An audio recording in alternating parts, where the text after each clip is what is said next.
Did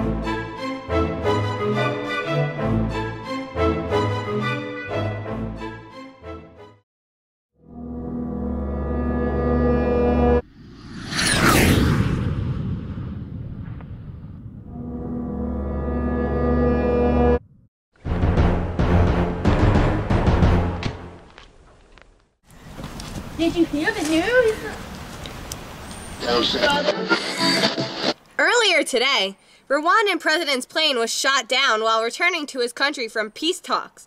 There is a contradiction whether or not Hutu extremists or Tutsi extremists committed this act. The Hutu blame the Tutsi because the Hutu is in power. The Tutsi, on the other hand, say they did no such thing and blame the Hutu extremists.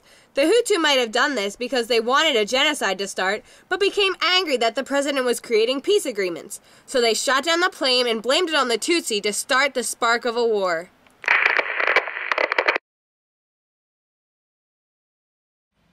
The Interahamwe, a rebel military group, often set up roadblocks to stop Tutsis from leaving the country. Within an hour of the crash, all people were required to produce their identification cards, which were given to them during Belgian rule.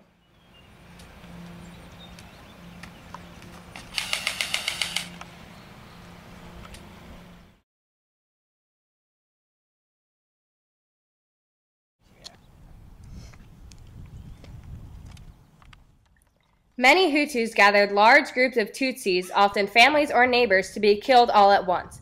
Often one person would be forced to kill all of them or be killed himself, and both Tutsi and Hutu citizens were killed.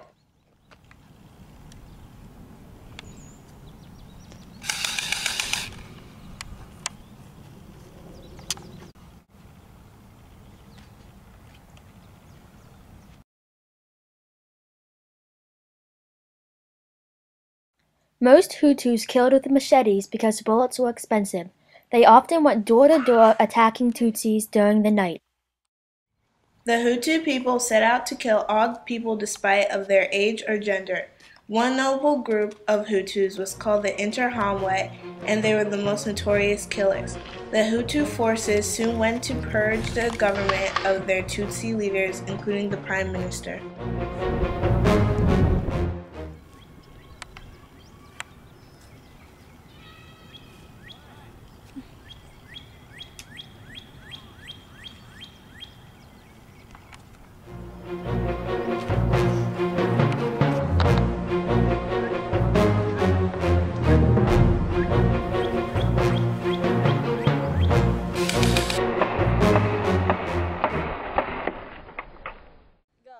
The Hutu soldiers killed many Tutsi children in an attempt to wipe out the next generation of Tutsis.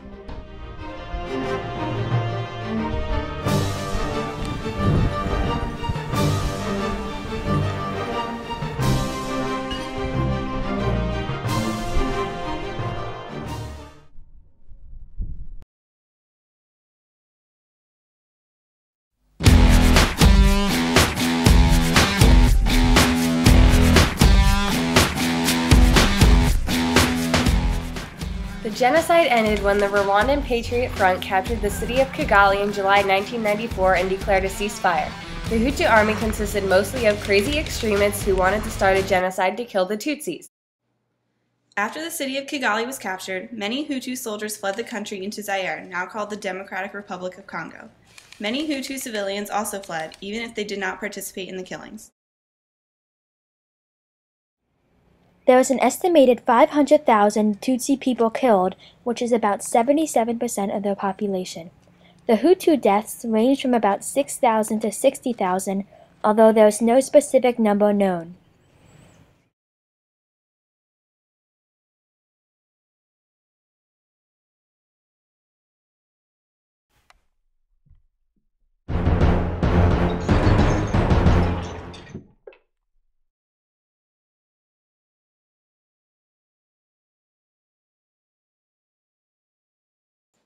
After the genocide ended, UN soldiers came in to help maintain order and aid recovery efforts.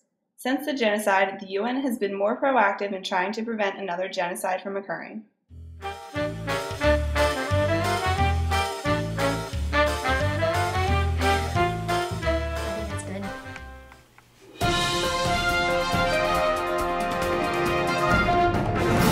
Welcome. I'm your host, Rashidat Anthonio, and today we're interviewing UN leader Greta, and we'll be talking about current day Rwanda.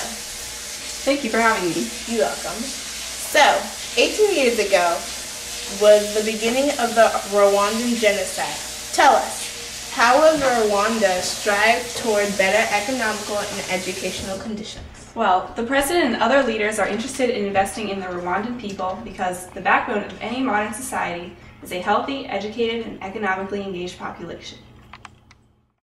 Rwanda faces many challenges as a country, like landlocked, few natural resources, and are dependent on imports and exports from other countries. How do they plan to overcome these obstacles? Well, the Rwandan leaders have created a plan known as Vision 2020, which calls for a complete transformation of this country by the year 2020. Their goal is to become a middle-income country, cut poverty in half, reduce reliance on external countries, and to create an economy provided by entrepreneurs. Wow, that's amazing! How has the progress of this plan been coming along? I think it's been going pretty well. They've created available healthcare in more communities and are working with organizations to prevent epidemics such as AIDS, malaria, and tuberculosis. How has these economical changes led to educational improvements? Well, the enrollment in schools has become universal. We also see more girls, as well as boys, attending primary and secondary schools. There has also been a rise in the number of students graduating from universities with degrees. Rwanda has been greatly influenced by the external market. How do you think the rest of the world should react to their great progress? What Rwanda needs is people who are willing to support the progress towards becoming a modern country, rather than pitying them for what happened in the past. Thank you for your time. We are ready to see the progress Rwanda will make in the future.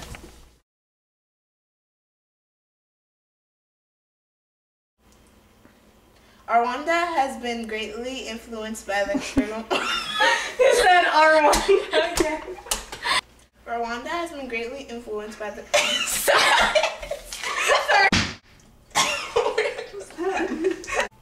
Rwanda has been greatly influenced by the external market. How do you think the rest of the world should react to their great progress? Go.